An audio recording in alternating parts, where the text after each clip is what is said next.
Hey everyone, welcome back to BioNexus Health Podcast series. Today I decided to do something a little bit different. Most of us patients who've been exposed to biological toxins could be from bacteria, viruses, parasites, mold exposure, autism. So this applies to everyone in the BioNexus family, and of course, everyone, those who are watching. Today, I wanted to talk about CIRS, which is another name for biotoxin illness. It's CIRS stands for Chronic Inflammatory Response Syndrome. So that is the scientific term that will be explained. And I'd like to go in depth with it a little bit as well, just keeping things simple, but still giving you guys a good explanation. A reason being, most of us get so preoccupied with our day-to-day life, our symptoms, managing our symptoms, trying to function and put in a productive day. For those who have special needs children, the same applies, even more so, in fact. We get so focused on symptoms that when is my child going to feel better? When are the symptoms going to go away? When do we see language? With all of this going on, swirling actually in our mind, we often forget to take a step back and think about what actually is going on in the body. There are conditions that are autoinflammatory, like CIRS, like it says, Chronic Inflammatory Response Syndrome. Now, where is this chronic inflammation coming from? What is this response? Who is responding? And how does this syndrome happen? Right? CIRS, or biotoxin illness, mold biotoxin illness. Let's briefly revisit so it stays fresh in our minds as we navigate through the BioNexus protocol. And as you know, each one of you has a fully customized, individualized protocol that addresses everything that we found evidence of in your individual labs and genetics. Okay, so let's take a look at biotoxin illness, or CIRS.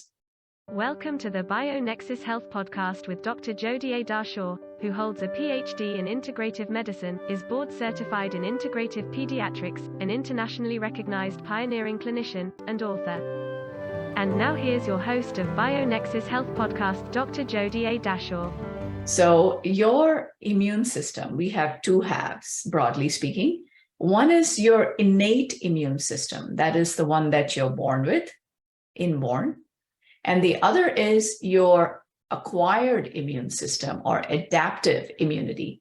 Now, acquired, as the name suggests, it's immunity that is acquired. One easy example would be, once you get chickenpox, you acquire immunity to chickenpox after that, don't you? So that is what acquired immune system is. It learns, it has its functions. It produces antibodies. All right. So your innate and your acquired immune system. Now, many of us are born with being genetically predisposed to mold exposure, to exposure to biotoxins, and not being able to do much about it. Okay. Usually what happens is, anytime there is any invader that enters the body, it could be an environmental toxin like mold, could be bacteria like Lyme disease, could be a virus like parvo, cytomegalo, HHV6, Epstein-Barr, of course. So these are environmental biological toxins that the immune system kind of, jumps in. It's able to identify that, hey, we have an intruder, and the first response goes in. The first response with your innate immune system triggers your second response, which is your adaptive immune system. The adaptive immune system develops and sends antibodies to neutralize the intruder, or it identifies the kind of biotoxin, and the toxins are tagged for appropriate removal through your detox organs.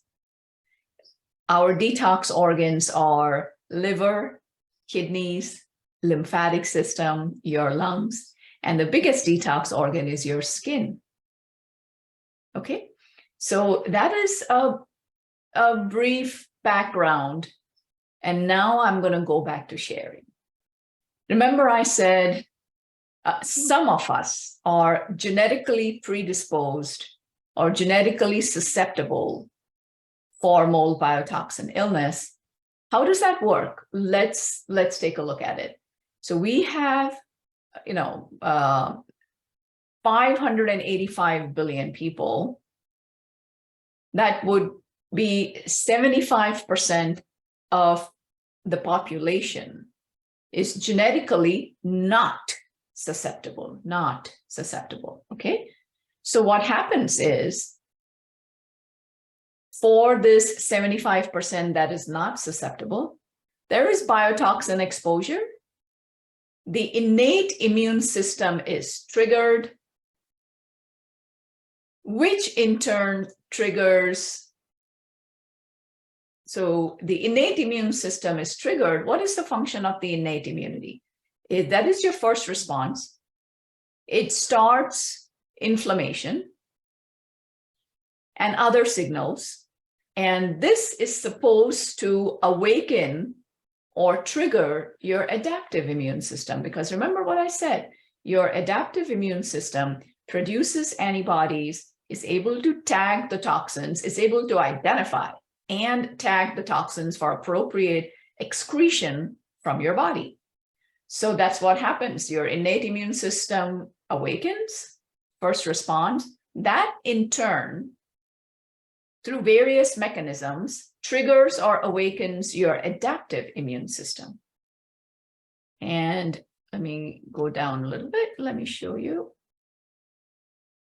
Now, once awakened, the innate immune system, what does it do? It binds the toxins. It binds the toxins, it binds the bacteria, it handles any kind of an intruder that has entered your body. Now, the adaptive immune response removes toxins and intruders from your body, okay? Now, the slide says toxins because we are speaking mostly about mold, but remember that biological toxins also come from microbes. And microbes could be bacteria, viruses, parasites, yeasts, molds. So keep that in mind, right? So that is what happens with 75% of the population, like approximately 25 to 27% of the population, unfortunately, are genetically susceptible or genetically predisposed. Now, that is 1.95 billion people. Right now, we know, those watching this, we know what CIRS is, we know what mold biotoxin illness is, and many of us have actually been through a lot, and we have identified and we are treating. But, it is quite obvious that there are thousands, hundreds of thousands of people around the world that may not be aware that the symptoms that they are experiencing is actually biotoxin illness. We'll be discussing symptoms as well, right? So now let's first talk about what happens with the 25% of the population that is genetically predisposed or susceptible, right? So once again, biotoxins exposure or biotoxins enter your body, your system. And the first response, again, the innate immune system is triggered. Innate immune system is triggered. It produces an inflammatory response, attempting to trigger your adaptive immune system, attempting to call for help. Now, what happens on this side of the coin is the adaptive immune system, due to genetic predisposition, HLA-DR is one of the labs we run, the adaptive immune fails to hear the innate immune system's call for help. And the result is the biotoxins remain in the body, and the innate immune system blindly continues to generate inflammation. So that is why chronic inflammatory response syndrome. Now, what happens is there is inflammation. Additionally, there's also biological toxins. Nothing has happened to the toxins. They haven't been tagged for removal, right? They haven't been detoxed yet because your body can't identify what's going on.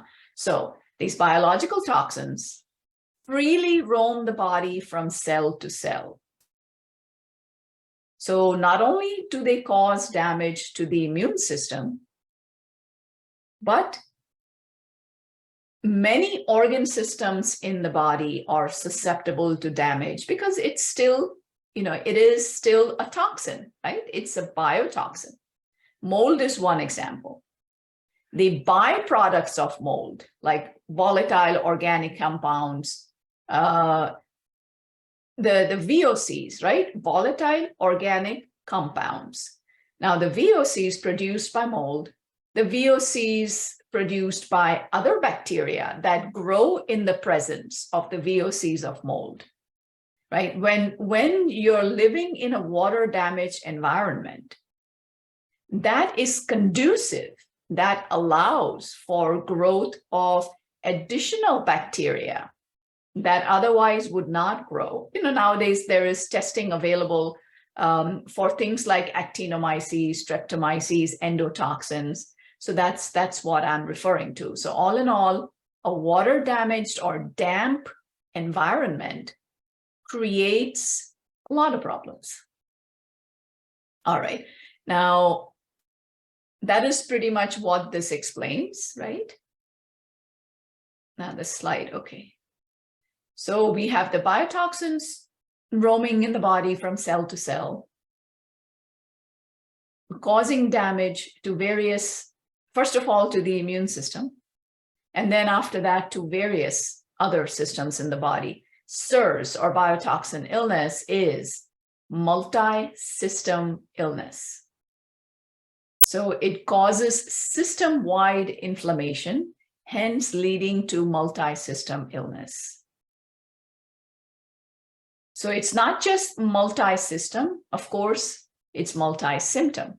So systemic inflammation, chronic, ongoing, your innate immune system is stuck on repeat.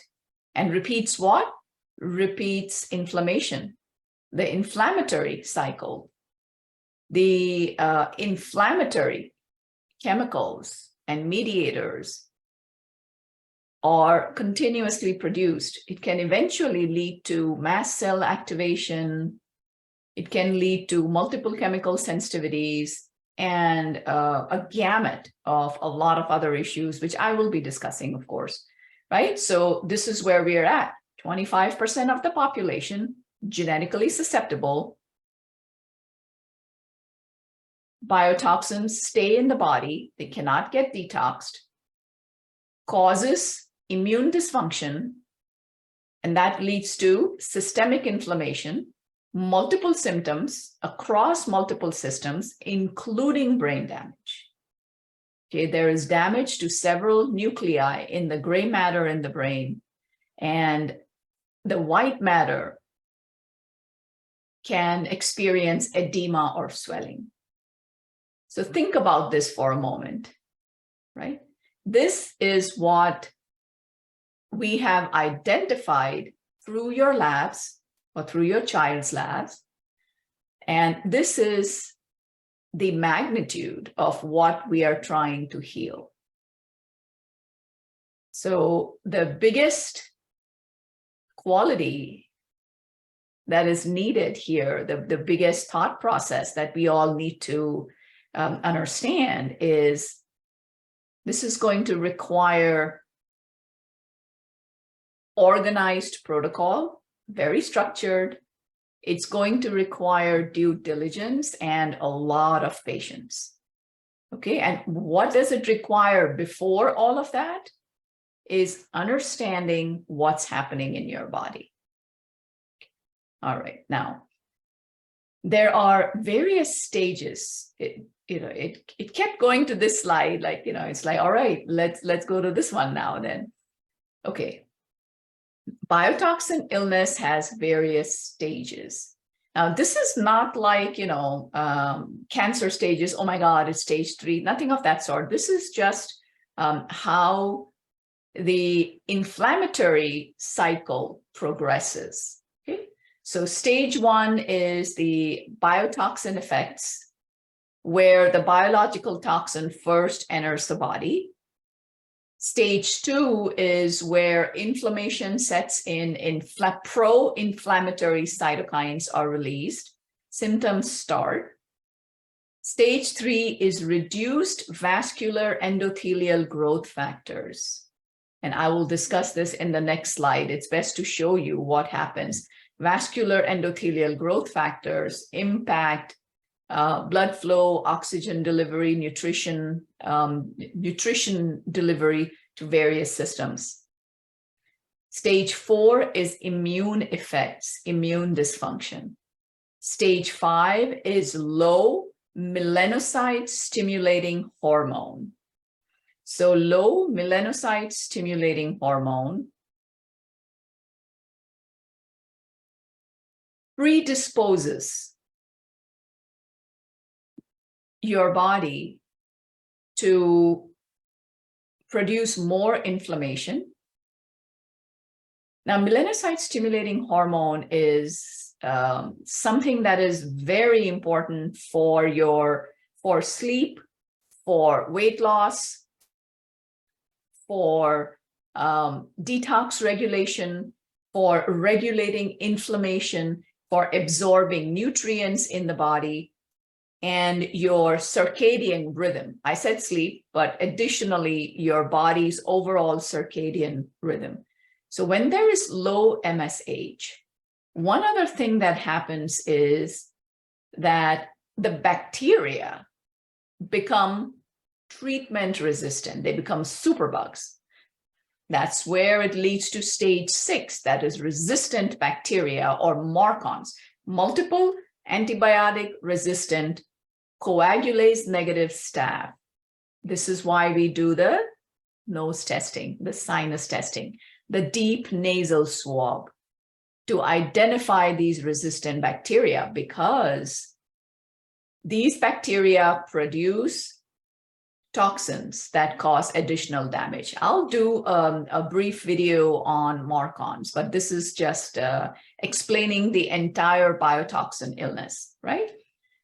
Now, low MSH, one important function of MSH I forgot to mention was hormone regulation, endocrine regulation. It plays an important part. So number 7, stage 7, is pituitary hormone effects. Many of you may know that central regulation or brain regulation of your endocrine system, right? Your thyroid, parathyroid, adrenals, your male hormones, female hormones, they all have a central regulation, correct? So that is what I mean by pituitary hormone effects. There is a tremendous hormonal imbalance that is created. So that can lead to symptoms like fatigue, can lead to symptoms like fertility issues, period problems, low testosterone, susceptibility to infections, It can lead to increase in your recovery time, could be from exercise, could be from illness. And let's look at all of these in depth, shall we? All right, so these were the stages of biotoxin illness. Okay, now this is what happened. This is Dr. Shoemaker's biotoxin pathway. All right, so exposure to biotoxins, we spoke about this. Then there is upregulation of inflammatory pathways. Remember, I said that your innate immune system is stuck on repeat, producing pro-inflammatory factors. Now, what happens? There is impairment of nerve cell function. There is impairment of fat cell function. Many people experience tremendous weight gain for no discernible reason. Assuming that the person is unaware that there is, dampness in the building or at home or at work, and they are being exposed to biological toxins, mold, if they are not aware, and that happens a lot, you might find that you're gaining weight. I've got patients that will tell me, Dr. Dashore, I eat well. I'm eating healthy. I'm eating organic. I'm not eating any junk food. I'm drinking a lot of water. I'm detoxing. I'm trying to exercise, but I just keep gaining weight. Not only am I not losing weight, but I'm actually gaining more. And it is extremely depressing. It reduces your daily productivity. Of course, mood swings,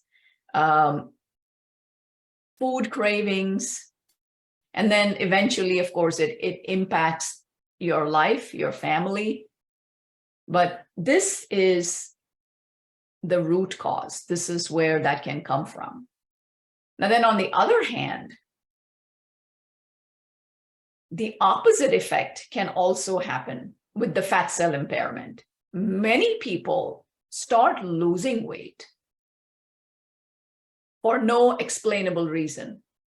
There is tremendous weight loss. So that would be the other side of the coin in this case. There's always two sides of a coin.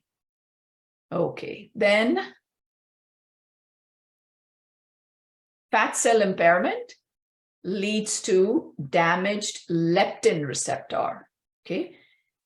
Increased pro-inflammatory cytokine levels will lead to damaged leptin receptors. Leptin is what controls your weight loss, weight gain. I promised I would keep it simple. So, that is your satiety center, but it controls weight loss, weight gain, your hunger pangs, your food cravings, and that gets damaged.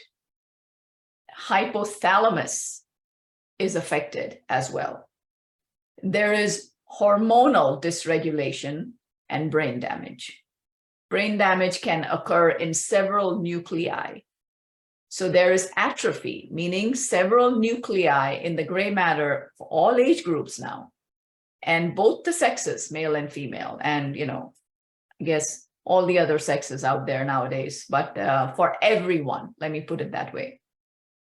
For everyone with the biotoxin illness, there is brain damage to several nuclei in the gray matter. They shrink or atrophy, and areas in the white matter swell up or get edema. Okay.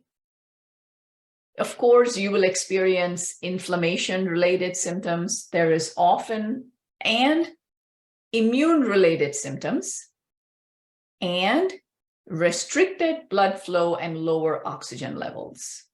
Okay. Now, inflammation-related symptoms and immune system-related symptoms sometimes come together because it's happening in the same person, right? It's the same body. Now, what happens is often presents clinically like Crohn's disease, ulcerative colitis, when the organ system that is being targeted by inflammation and immune system, both together being dysregulated in the gut. That was one example, okay? Now, oftentimes the brain damage, the brain becomes swollen or, edematous or has edema. The reduced oxygen levels, restricted blood flow, inflammation, immune system dysfunction, mitochondrial dysfunction. What does this start to sound like now? That's right, autism. It starts to sound like what research has found in children with autism, isn't it? That is why it is very important to evaluate correctly, run labs, and come up with an individualized protocol for each patient. All right, moving on. It doesn't end there, right? Because if it is not identified correctly, not treated, okay. So vasoactive intestinal peptide, reduced MSH, these all lead to additional symptoms. Let's, AVP, let's move on to what happens next. Let me see if I can go to the very bottom without, keeps going to the next slide. Hold on. Let me see if I can go to the very bottom. Okay, yes. So, sleep disturbance, chronic pain, gastrointestinal problems, prolonged illness, meaning it takes longer to recover from normal everyday illnesses, cough, cold, flu. I've got people that will say, every time I get a cold or each time my child gets a cold, it always goes to the chest. We end up with bronchitis. We end up having to do, antibiotics for the child. That's for one example of prolonged illness. Actually, let me explain a little bit more. Let's go back to sleep disturbance. Okay, so sleep disturbance, I will see difficulty falling asleep.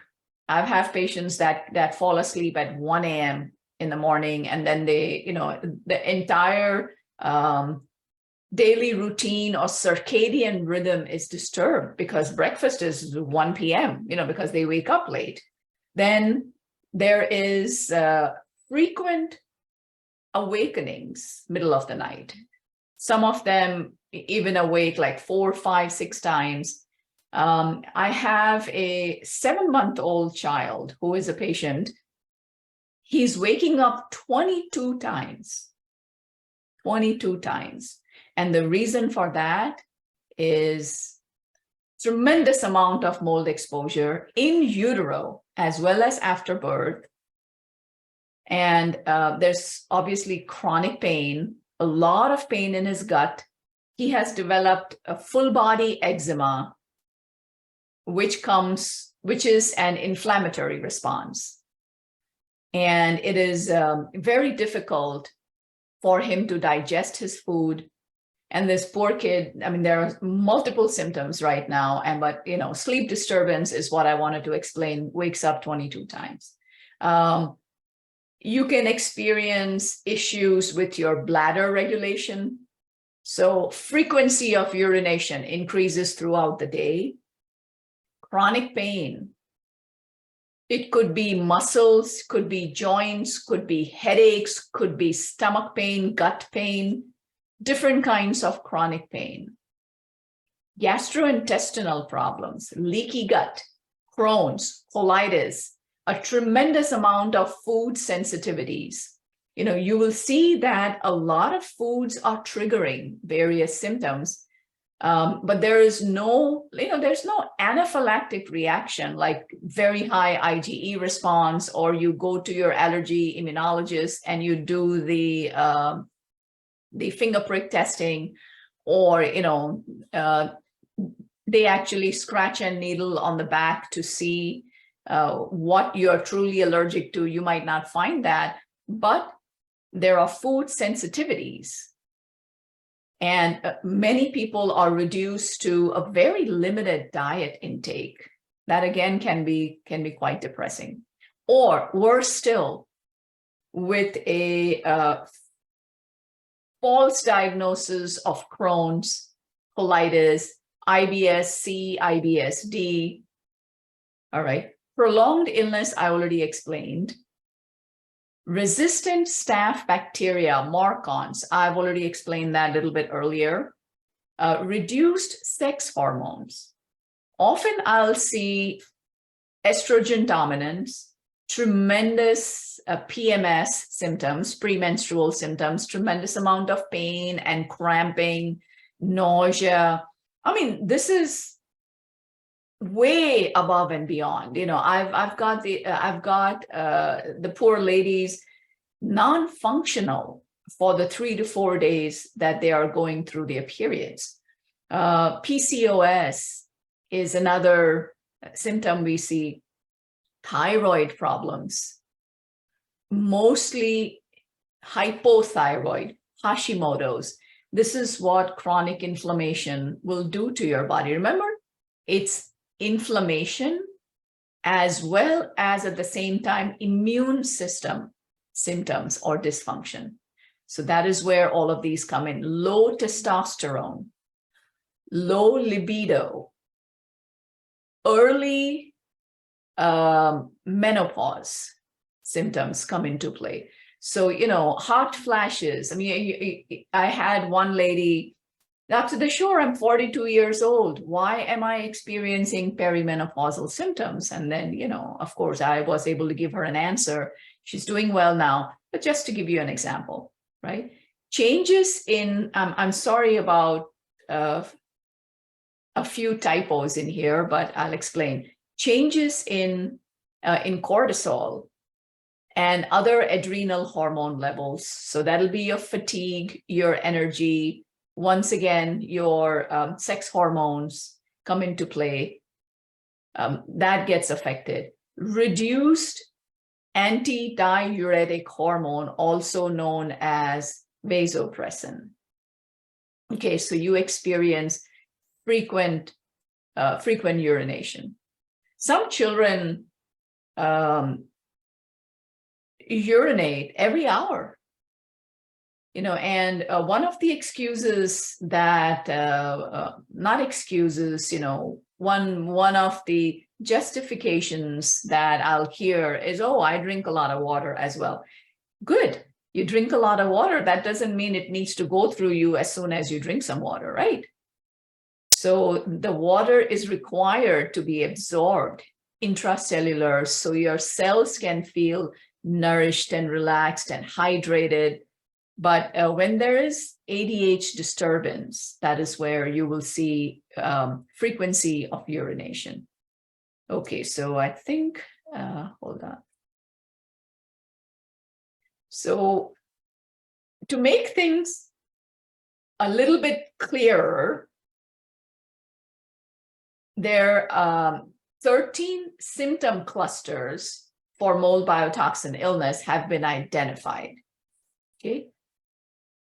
And usually we'll see 8+ clusters for adults, 8+ symptoms for adults and 6+ symptoms for children. So here we go.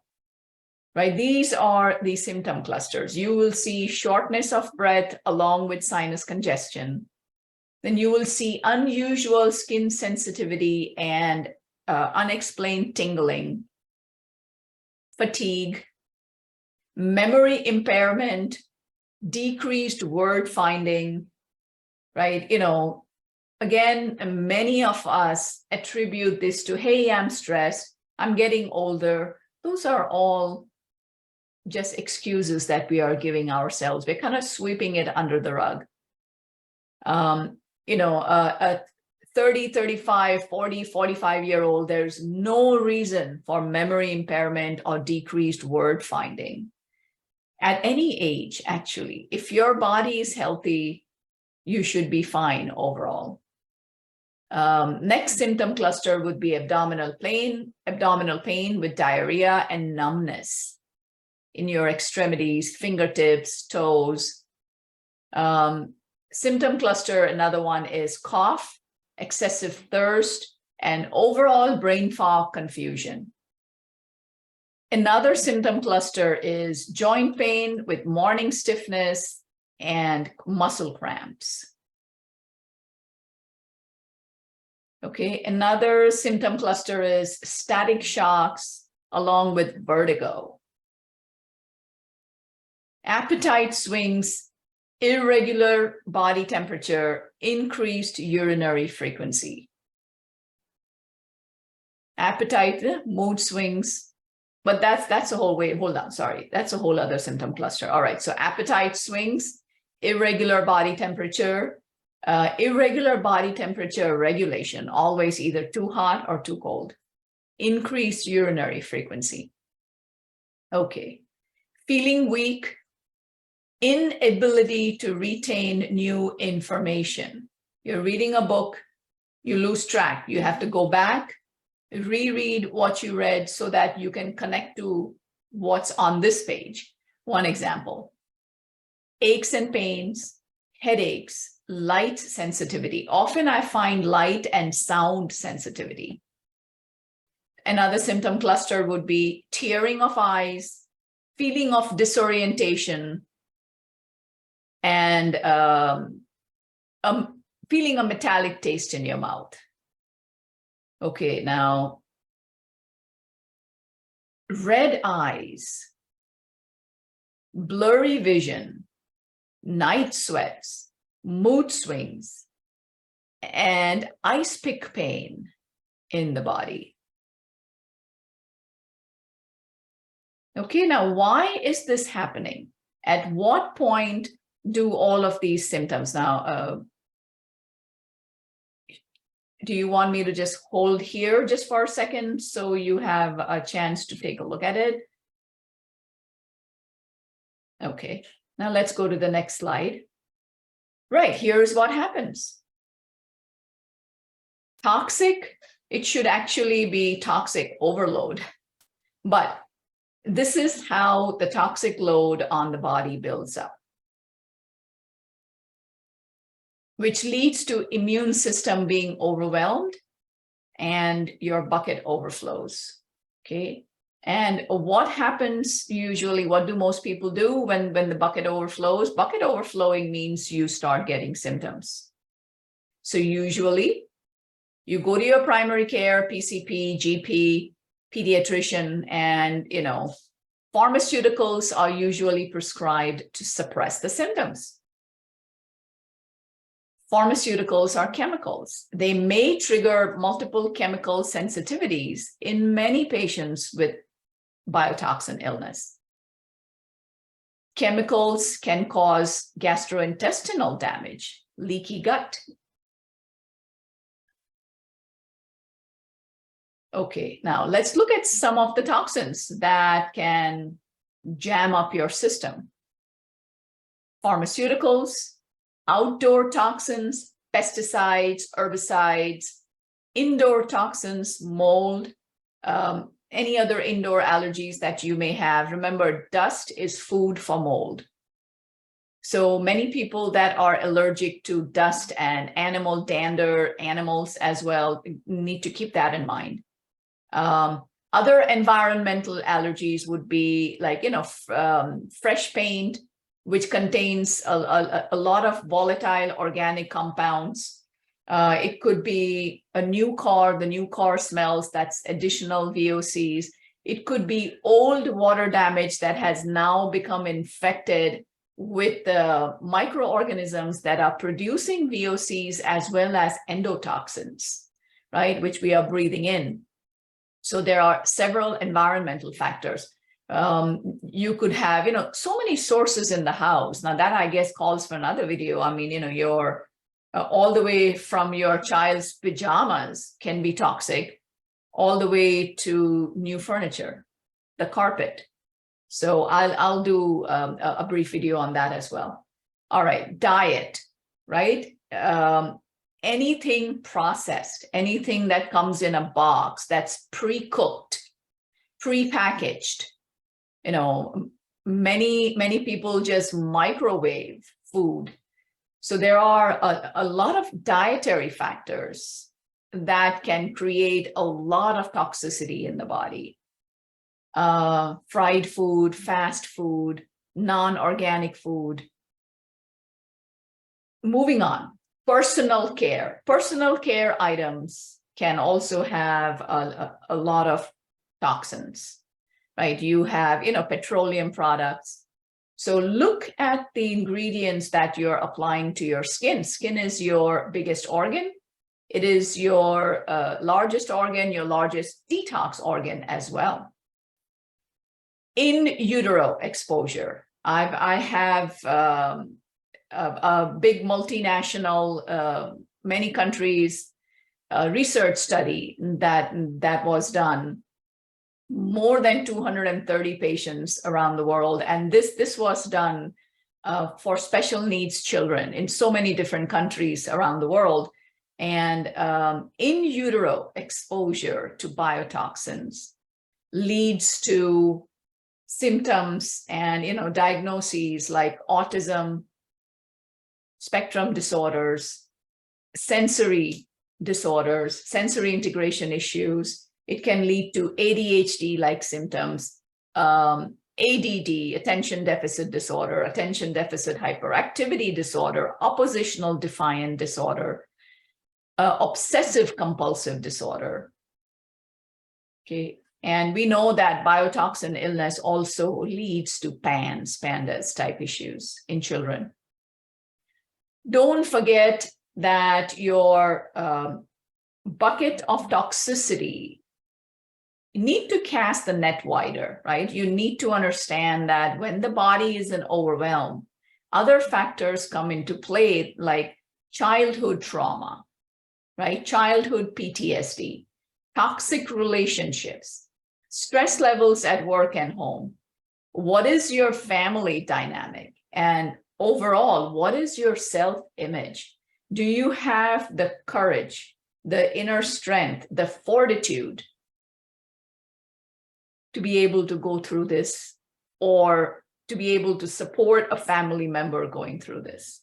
Okay, so that was a lot of information. I tried to make it as simple as possible. So hope that was helpful. And as always, feel free to send questions. Remember to subscribe. And I will see you at the next episode of the BioNexus Health Podcast. Until then, be well, keep smiling, take good care of each other. Namaste. Thank you for joining Master Herbalist Dr. Jodie A. Dashore, Director of the BioNexus Health Clinic and BioNexus Herbals, on the BioNexus Health Podcast, where we explore and share information and stories about recovering and healing from chronic and environmental illnesses such as mold biotoxin illness, Lyme disease, autism spectrum disorder, fatigue, Crohn's and colitis, mast cell activation syndrome, PANS, and more. Please help us grow our message by subscribing to our podcast channel and sharing the podcast on your social networks. For more information, visit bionexushealth.com. Information within this video, audio, or text, collectively known as the podcast, has not been reviewed by the FDA. Nothing within the podcast is intended as or should be construed as medical advice. Information is for general informational and educational purposes only. Consumers of the podcast should consult with their healthcare practitioners for medical recommendations. Seek the advice of a qualified healthcare provider. Do not disregard the advice of a healthcare provider based on any information from the podcast. The information within the podcast may contain information concerning dietary supplements or over-the-counter products that are not drugs. Our dietary supplement products are not intended for use as a means to cure, treat, prevent, diagnose, or mitigate any disease or other medical or abnormal condition.